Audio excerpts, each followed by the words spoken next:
The Murfreesboro Square has long been a place to hang out, shop, and get services. Back in the day, however, African Americans could not gather anywhere they wanted, but they did have their own part of the downtown square. This part of the, they call the Mink Slide, was where most of the business downtown was, on this strip, the South Maple Street and Vaughn Street. They had a lot of business, as you can read the plaque. We had a pool hall, we had cafes. The new plaque serves as a reminder of the once thriving black business district. This is where the African Americans in Murfreesboro and Rutherford County, this is where we would come on Friday nights and Saturday nights. We would celebrate our heritage and stuff. We would just park here on the street. Some of us just walk up and down the street. We go into the Friendly Spot Cafe, and they would play, had the jukebox there, and we would sit around and eat and talk, play your friends and stuff. Starting from the mid-1800s to the early 1970s, the Mink Slide was important because during those times, the country was segregated. This is pretty much the place, a lot of places African Americans couldn't go in during that time.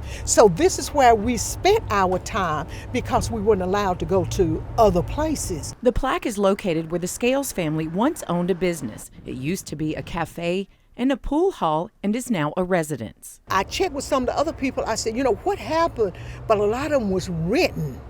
They didn't own this. And they went all pretty close up to where Ace Hardware is, somewhere right in there, and it came this way and down through Vine Street. There was a lot of African American establishments during that time. Not only could African Americans go to the doctor or sit in a cafe, it was also a spot where young people were excited to check out. I was about 13 years of age, and I heard about the Mink Slide through my older brothers and sisters. They used to come, and I couldn't wait until I got old enough to come to the Mink Slide because I wanted to know what it was all about. Saturday was the only time we got to come to town because we didn't drive, even though, we was of age.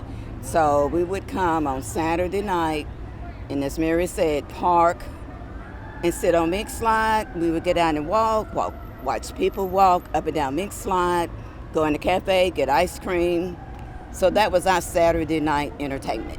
The Mink Slide started to disappear as the country was changing. African Americans had more freedom and options than just the Mink Slide. There was other places that you could go then. We could sit down and eat. Mm-hmm. Whereas before that, on the very end, when we used to come up here, there was a donut shop. I think they said it was a donut shop on the very end that we could eat in there, but we could go in there and buy donuts or buy hamburgers or whatever we wanted to do, but we had to come out, sit in our car and eat and all that kind of stuff. The African American Heritage Society works to preserve their history so that the work of so many won't be forgotten. I want the younger generation, the generation now and the generations to come, they need to see whose shoulders they're standing on. These people, we're standing on their shoulders because what they were able to do, that gives them hope to see, the things that they can do, how these people was able to run their business and do this. It gives them hope that they can do things now. They see us where we are now,